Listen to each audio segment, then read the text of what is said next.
What's up, traders? Andrew O'Connell here with Pristine Capital.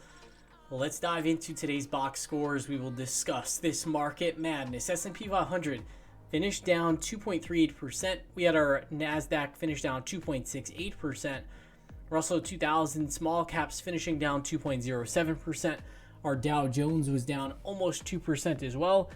And our ARK Innovation ETF, I am still long. My ARK 2023 calls was down 6.07%, got absolutely licked. Look at these days ranges. Everything closed pretty much on the ding dong lows. Best closing range was the QQQ at 1.7% above the low of the range. Volatility expanded across all of these indices, and the market breadth was pretty horrible. With 19% advancers in the small caps, we finished out with 93.5% down volume, and my trend model flipped to a -3 into the close. So what happened here? We did have some news, excuse me for flipping through that. We did have some news in the morning that, at the ECB meeting, which is the European Central Bank, it's basically the equivalent of our FOMC here in the United States. They talked about how they were going to be ending their QE program in July. They also talked about some rate hikes that they were going to be doing. But it doesn't seem like they're going to be doing nearly as many rate hikes as are scheduled here in the United States. And we just had this, washout event within the price action. We've been seeing some oddities over the past week or so. We've been seeing oil prices continue to rise. We've been seeing treasuries continuing to sell off. And as of yesterday, my trend model flipped from a +3 to a +1 and then to a -1. So it really just goes to show that we have to just trust the process. My trend model does a very good job at making sure that we are on the correct side of the market and that we're not adding long positions into a market that's transitioning into a downtrend, etc. But yeah, look at this. We did have a bloodbath today. A lot of these mega cap stocks were holding in pretty strong in the beginning of the session. And you'll notice like Tesla, which was up, I believe was up over 5% at one point during the day, finished out the day red. And we really just had a puke across the board. Our sectors, take a look here. We had KWeb, which was in our #1 momentum slot. It got crushed down 6.7% today. Emerging market, internet, and e-commerce down over 5%. All these ARK funds were down big as well. Just a really big, powerful event. Now, you'll notice I also added in these ranges for the sectors as well.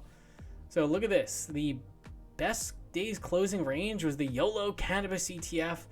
It seems like it could just be completely random. That thing has been in a terrible trend. But yeah, across the board, you can see pretty much everything closed on the lows. Style factors, we had our growth style factor down 2.64%, momentum down big as well, and the quality style factor was down 2.36%. Now let's take a look at the actual market, and we'll talk through some of my trades that I took today as well. So the S&P 500, we had been consolidating in this range, right? And so far so good. We were just moving sideways. The punters were getting crushed, whether they were buying high or selling low. And now today, the dam broke and we slipped inside of this monthly value area. We closed below the 5-day EMA, below the 10-day EMA, and below the 20-day simple moving average. And the 20-day simple moving average is of critical importance. There's tons of trend following strategies that use the 20-day as their go or no-go level. So that's definitely significant. Next level down on this monthly value area is the monthly point of control at 39.64. Do we hit that level?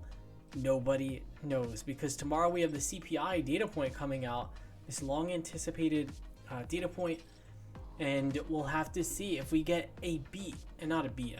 What I mean by a beat is if the inflation data comes out a bit lighter than expected, I think the market will respond to that very well. On the opposite hand, if we get a very hot inflation print, the market is likely going to, I would think, sell off. So take a look here. The expectation for tomorrow, the inflation rate year over year non-core, the consensus is 8.3%, and the consensus for core inflation is 5.9%. Remember, we want to see decelerations here. And that is super important. The last month when we got these inflation numbers, they were the first month-over-month decelerations, and growth stocks responded very well. If we do not get that, all bets are off. Now take a look here on our S&P chart. We also broke below this weekly value area, and we made new lows. So yeah, for whatever reason, it just looks like investors were getting spooked out of the market. Huge wave of selling. Again, I don't know if it has to do with ECB. I don't know if it's in anticipation of this inflation data point or what. I guess the narrative at the end of the day doesn't even matter. All that really matters is just following clean process. You can see the NASDAQ as well hit this Venom S1 pivot on the hourly chart. And the NASDAQ is also now trading inside of this monthly value area. Russell 2000. This one actually pulled into the top of the monthly value area. The Russell 2000, for whatever reason, it's in a stronger trend than some of these other indices. And you can see this one did not pull back to the 20-day SMA. Dow Jones, this one is also inside of value. And the Dow Jones, this one actually broke below the monthly point of control. So in a market like this, there's always that tendency. Like, one thing I was really considering today is like, well, we have this CPI print. I should add some longs ahead of it. Because like my personal bias is, I think the market's going to go up. I've had that bias for the last like 2 or 3 weeks. And yeah, what I want to do is just like add a bunch of risk onto the books. But I know just from a process standpoint, that's actually not the right thing to do. I know and everyone's trading plan is different. You know, some people might just think there's great risk reward now. You know, everyone is different, trust me. But like for my process and what I'm doing, I really should be getting more active after these binary events than heading into them. So here are my trades for today. This was the only trade that I did via common stock.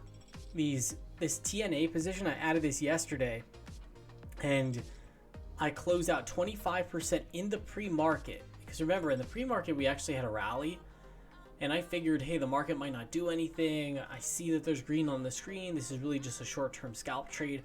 Let me take a piece off. I took that off for $46.25, and I paid $45.67. And I also knew my trend model had flipped to -1. And one of my rules is, hey, when the trend model flips, that day, do not initiate any new swing trades. And this one, of course, I call it like a short-term trade.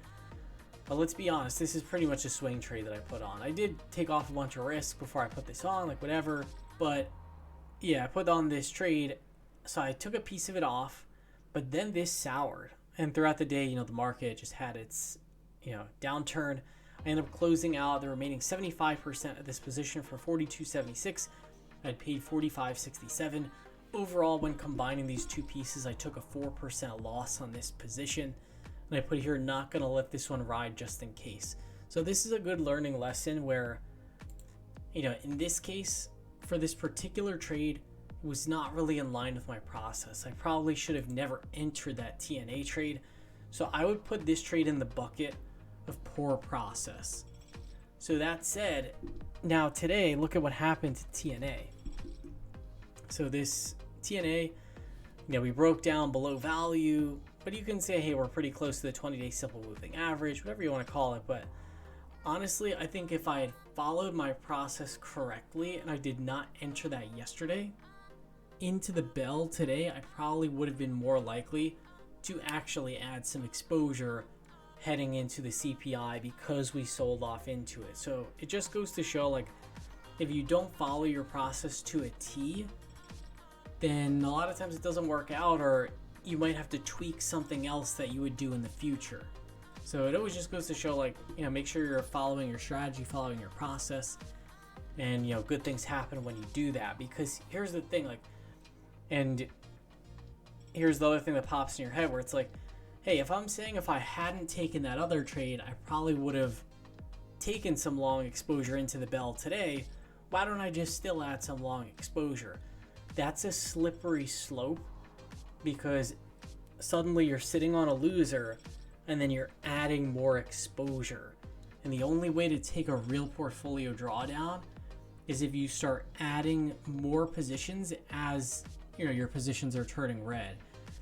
So suddenly you have to like deal with like, hey, what's the worst case scenario? Is the worst case scenario I take this trade off and the market goes up? Or is the worst case scenario I leave it on and the market goes down? And in this case, I would say, the worst case scenario is leaving the trade on and then the market continuing to go down. So I do think for this position, I think there's a high chance I probably sold the bottom in this. But honestly, it just is what it is. If you make a mistake, you don't want to double down on mistakes or anything like that. That's perfectly fine. But I think that's a good learning lesson because, yeah, I try to do everything like to a T by the book, especially like I'm trying to educate other people and teach them, how to follow sound trading principles. So I always just want to stay true to that. When I make a mistake, I want to, just make sure I'm righting that wrong.